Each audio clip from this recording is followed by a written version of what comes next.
मित्रों नमस्कार। निश्चित रूप से आप स्वस्थ होंगे और अपनी पढ़ाई पूरी लगन से कर रहे होंगे।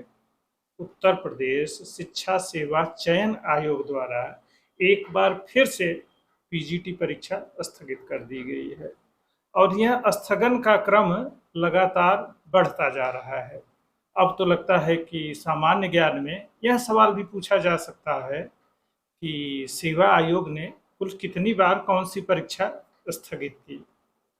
फिलहाल जो इसका अनुभव है मतलब सेवा आयोग से चयनित होने का, वह लगभग पंचवर्षीय योजना की तरह साबित होती है। बस सवाल यह उठता है कि चुनाव कब हुआ और कब होने वाला है, लगभग इस बात से सेवा आयोग का कैलेंडर निश्चित होता है। अब आप कैसे परेशान हैं, हैरान हैं, यह अलग विषय है, क्योंकि आपकी चिंता किसी को नहीं है। कोई भी सरकार रही हो, चाहे वर्तमान सरकार हो या पिछली दूसरी पार्टियों की सरकार हो, जो इसमें पैटर्न है लगभग एक जैसा ही होता है। मान लीजिए 2027 में चुनाव होना है, तो सरकार परीक्षा परिणाम किस वर्ष ले आती है? मान लीजिए मई जून में चुनाव होना है 27 के, तो ये फरवरी मार्च में परिणाम आते हैं या 26 के लास्ट में परिणाम आएंगे।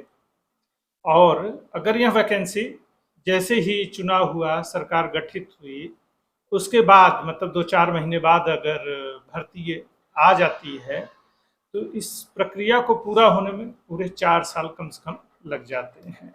और अगर यही भर्ती प्रक्रिया 2 साल बाद शुरू होती है, तब भी वही चुनाव के आसपास सारे परिणाम घोषित होते हैं।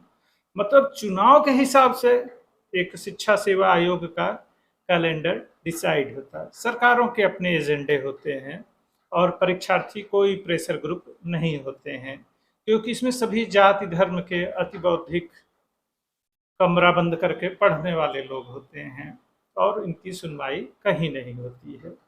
इस बात में तनिक भी संदेह नहीं है। अब सबसे बुरी हालत इसमें किन परीक्षार्थियों की, विद्यार्थियों की, प्रतियोगी छात्रों की होती है, जो काफ़ी पुराने हो गए होते हैं और धीरे धीरे उनके सामने जो कैरियर के विकल्प हैं वो खत्म होते जाते हैं और उम्र के इस पड़ाव पर होते हैं जहाँ शरीर और मन से स्वस्थ रहना और खुद पर काबू बनाए रखना बहुत कठिन होता है, क्योंकि समाज, परिवार और खुद पर जो दबाव होता है वह झेल पाना आसान नहीं होता है। और जितनी बार परीक्षा टलती है, उतनी बार नए तरह की समस्याएं सामने आ जाती हैं, क्योंकि शरीर कितना स्वस्थ होगा, मन कितना स्थिर चित्त होगा और घर की या खुद की जो परिस्थितियां हैं वह कितनी अनुकूल प्रतिकूल होंगी, सब कुछ अपने हाथ में नहीं होता है।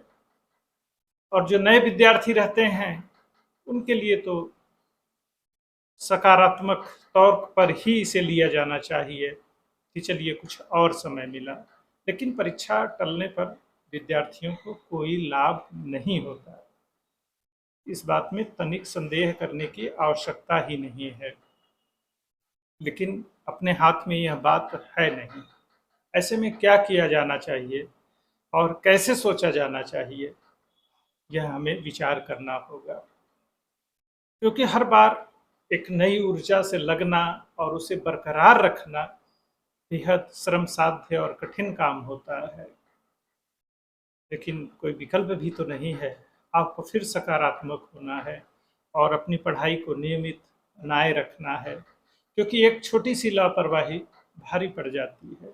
1-2 महीने, 4 महीने विलंब से ही सही, लेकिन अपने आप को पढ़ाई में समुचित तरीके से लगाए रखिए और खुद को सकारात्मक बनाए रखिए, क्योंकि परीक्षाएं होंगी ही और नई भर्तियां भी आएंगी। और ये भी मानकर चलिए, क्योंकि 27 में चुनाव होना है, तो इससे पहले काफ़ी परिणाम आएंगे और अनावश्यक टीका टिप्पणी और बेवजह ऊर्जा जहां आपकी नष्ट होती हो, ऐसी किसी हरकत में मत शामिल हुई, क्योंकि उससे कुछ होना जाना नहीं है।